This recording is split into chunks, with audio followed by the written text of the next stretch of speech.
run. That's what you're meant to do. That's what this world is for. Oh, you can try and fight. You can stand your ground, set traps, work with others, but sooner or later, you're going to have to run. This is the reality of Dying Light.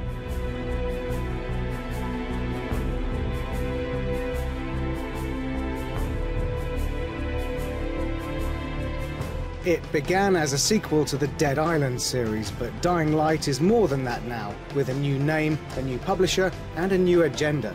Yes, on the surface, it's another first-person zombie horror action RPG from developer Techland, still set in an exotic locale, and still made up of equal parts gore and glitches. Fans of Dead Island will find much to get excited about for sure, but if you hated Dead Island, not so much, right? Well, Warner Brothers are hoping that's wrong, and to be honest, so are we. Dead Island and its sequel were flawed games that showed promise, games whose few good ideas wore thin fast, and whose monotone bloodthirst drowned out everything else they had going for them. So why is Dying Light any different?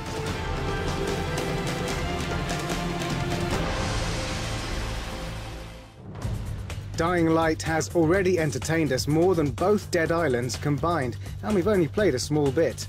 The reason is simple but effective and found in lots of other games right now: parkour. The practice of elegant movement from A to B across obstacles, the addition of this to a zombie game is a big deal. It's an obvious deal, but it's a big deal. A big obvious deal.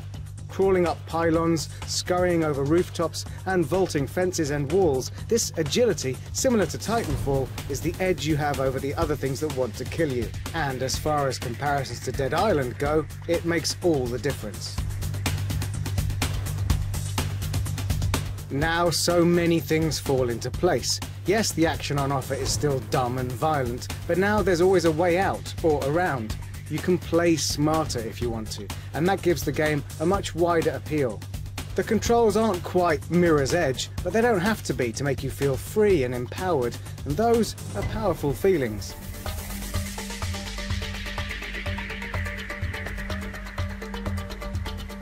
The other important mechanic of Dying Light is, appropriately enough, the light. Working on a day and night cycle, the undead hordes are more dangerous after dark, making the day your time to scavenge and explore, and the night your time to run and hide. Using your night sense, you'll learn to avoid combat where you can, and make better use of distractions and traps. Again, like almost everything in Dying Light, it's a classic system, but one that looks to be used in an entertaining way.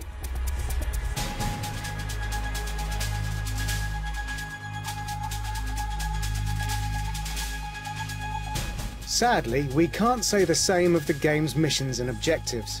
Though we appreciate how clean and functional it is, the heads-up display is a mess of different notifications and meters, the sort of thing that takes away from the immersion of what's going on around you. For an open-world game, things so far look mind-numbingly direct and straightforward. Go here, press X here, wait, repeat. During the day, when the zombies are pretty easy to straight up avoid, too many missions like this will simply bore us to death. So Techland better have something more up their sleeves.